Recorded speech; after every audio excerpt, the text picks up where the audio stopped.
don't have Undertaker on your greatest WWE superstars in Royal Rumble history list? Well, folks, y'all deserve a chokeslam. What's up, everybody? Fred Richani, the Sports Courier, your home for pro wrestling news updates, interviews, reviews, and everything in between. If you're new here, please consider subscribing. On this episode of Greatest Superstars in Royal Rumble History, we look at the incredible Royal Rumble match history of The Undertaker, who won back in 2007, last eliminating Shawn Michaels, to go on to WrestleMania 23 to have an absolute classic, in my opinion, an underrated classic, against Dave Batista for the World Heavyweight Championship. He'd pin him 1, 2, 3 via the Tombstone Piledriver to win the World Heavyweight Championship. But we're not just going to focus on his epic 2007 victory. We're going to go all the way back to his Royal Rumble match debut back in 1992. And oh my goodness gracious, this was the most star-studded Royal Rumble of all time. This was won by Ric Flair for the vacant WWE Championship. And look who's in it. British Bulldog, Ted DiBiase, Ric Flair, King Haku, Shawn Michaels, Tito Santana, the Barbarian, the Texas Tornado, aka Kerry Von Erich, Repo Man, Greg the Hammer Valentine, Nikolai Volkov, Big Boss Man, who was a huge star back in his day, Hercules, Rowdy Roddy Piper, Jake the Snake Roberts, Jim Duggan, Randy Savage, Colonel Mustafa, aka the Iron Sheik, who kicked things off with putting over Hulk Hogan to start the Hulkamania era, Rick the Model Martel, who's one of my personal favorites, Hulk Hogan, Sergeant Slaughter, Sid Justice, a.k.a. Sid Vicious, a.k.a. Psycho Sid, and on top of all that, Undertaker. He entered the match at number 20. He had one elimination. He eliminated Jimmy Superfly Snuka, and he was eliminated by Hulk Hogan after 13 minutes and 51 seconds in the match.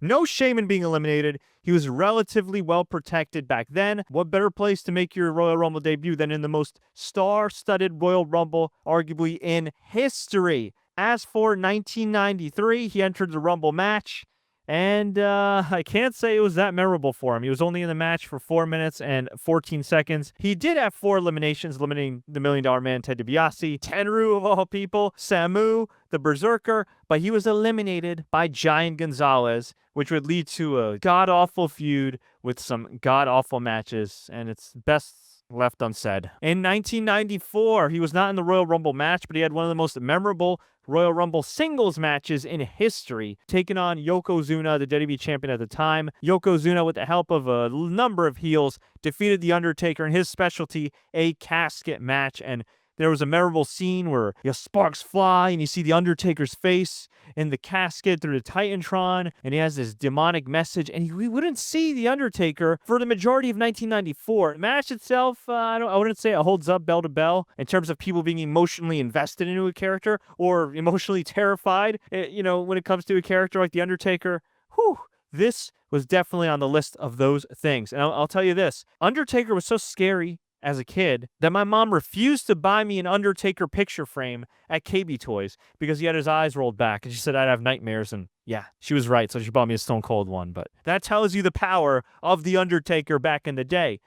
In 1995, Undertaker defeated IRS in a match that went 12 minutes, way too long. Nothing really to write home about. In 1996, he was not in the Rumble match again, but he took on Bret Hart, then the WWE champion, for the WWE title. It went 28 minutes long, ended in a disqualification. Bret Hart and Undertaker had really good matches, but I recall a lot of them ending in DQ, which obviously a lot of fans were not happy about. 1997, he was number 30, lucky number 30 in the Royal Rumble, but he was not lucky because he was eliminated by Stone Cold Steve Austin.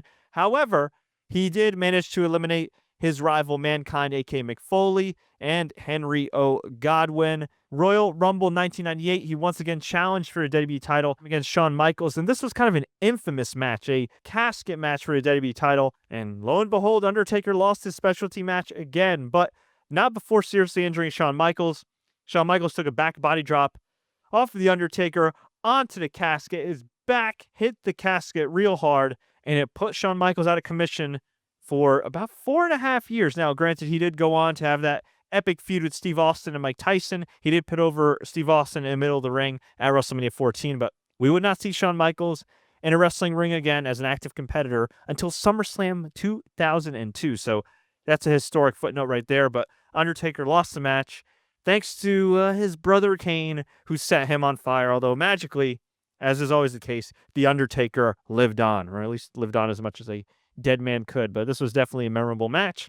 In 1999, he did not make a Royal Rumble appearance, but he made an appearance on the screen, on the pay-per-view, as a member, the leader of the Ministry of Darkness, which was just very creepy. Undertaker didn't have his goatee. He kind of reinvented himself.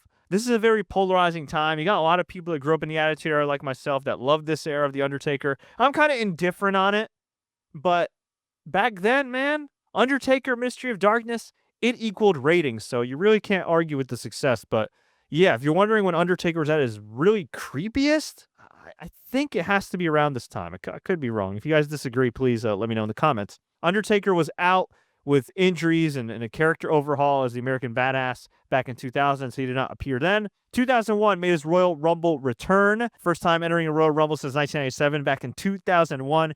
Entered at number 25. He was eliminated by Rikishi. Lasted 10 minutes, 45 seconds, but not before eliminating 4 people. Bradshaw, aka JBL, Hardcore Holly, Val Venus, and poor Scotty 2 Hotty, who was eliminated by both Kane and The Undertaker. 2002, maybe his most infamous Royal Rumble. He entered at number 8, eliminated 7 guys in just 7 minutes and 40 seconds, which is pretty interesting. He destroyed Al Snow, destroyed Billy Gunn, destroyed Rikishi, destroyed Goldust, and oh my goodness, the other guy he destroyed, Maven Huffman. For those that don't know, Maven was the very first male winner of the inaugural Tough Enough back in 2001. He entered in a Rumble match. He had a great set of eyebrows, and he drop-kicked The Undertaker when The Undertaker was distracted. Undertaker got eliminated. So then Undertaker proceeded to beat the hell out of the guy, eliminate him from the match, even though he wasn't officially eliminated, and put him through a popcorn stand that was made of glass. Yeah, it didn't last very long for old Maven, although he did go on to win the Hardcore title.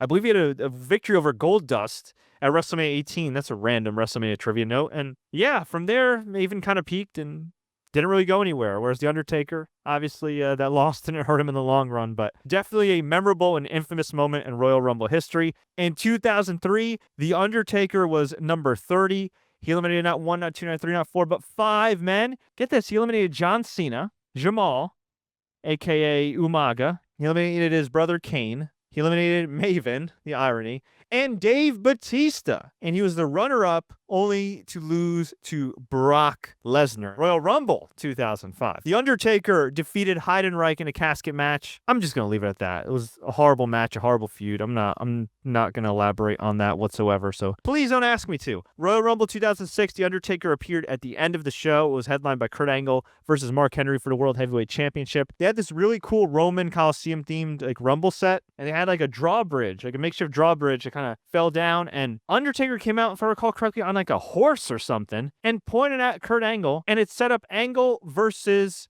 Undertaker at No Way Out 2006, February 06. They had a great match, which Undertaker barely lost to Angle. One of the best matches of Undertaker's career and Kurt Angle's career. If you've never seen that match, it's pretty underrated, but he did not make a Royal Rumble appearance here. 2007, once again entered the Royal Rumble at number 30.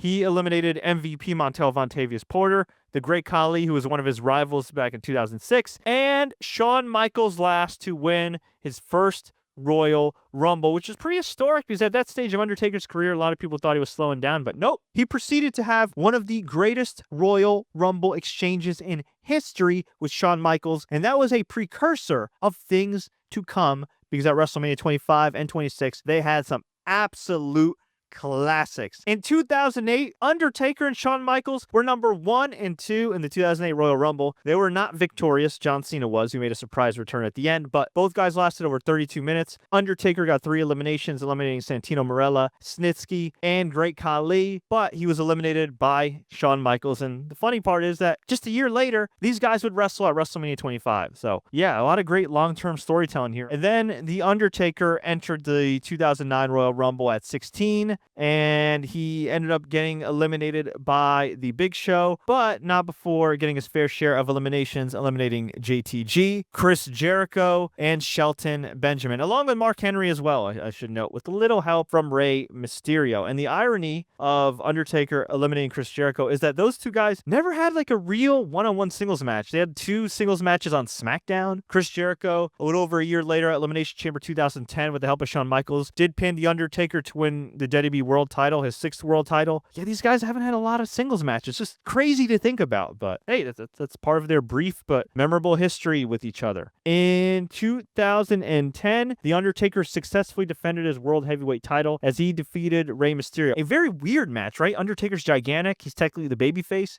Yeah, Rey Mysterio is also a babyface. They went about 11 minutes here. Very memorable match. A rare match with The Undertaker. I mean, usually he's the bigger guy or he's fighting like giants, like freaks like Giant Gonzalez or Big Show or Heidenreich or whomever. But no, this is Rey Mysterio, and it was a pretty damn unique match. It'd be quite a while until we saw Undertaker again, especially at the Royal Rumble. And it got to the point where once a year he'd only make an appearance at WrestleMania. Maybe he'd make an appearance at SummerSlam, but it had been a while before we saw The Undertaker at Royal Rumble in a Royal Rumble match. And in 2017, one of the more star-studded Royal Rumbles, Chris Jericho, Mark Henry, Braun Strowman, Sami Zayn, Big Show, Dean Ambrose, The Miz, Sheamus, Cesaro, Bray Wyatt, Randy Orton, Lesnar, Goldberg, The Undertaker, and Roman Reigns.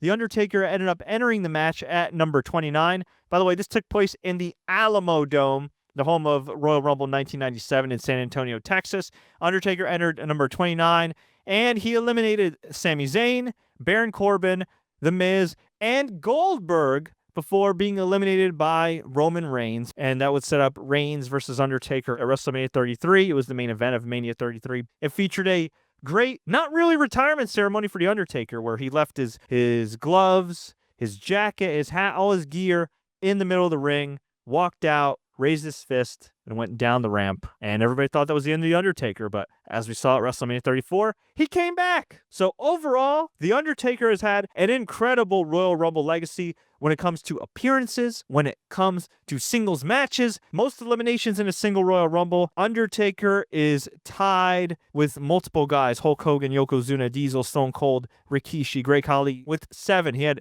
7 eliminations in the 2002 Royal Rumble before being infamously eliminated by Maven Huffman. The Undertaker, in 11 Royal Rumbles entered, had 40 Royal Rumble eliminations. You gotta put Undertaker up there as one of the greatest Royal Rumble superstars of all time. He may not have won every Royal Rumble match. In fact, he only won 1 Royal Rumble match a lot later in his career than most people would have expected. But, my God, much like the Phenom, it is a phenomenal Royal Rumble legacy. But folks, I want to hear from you.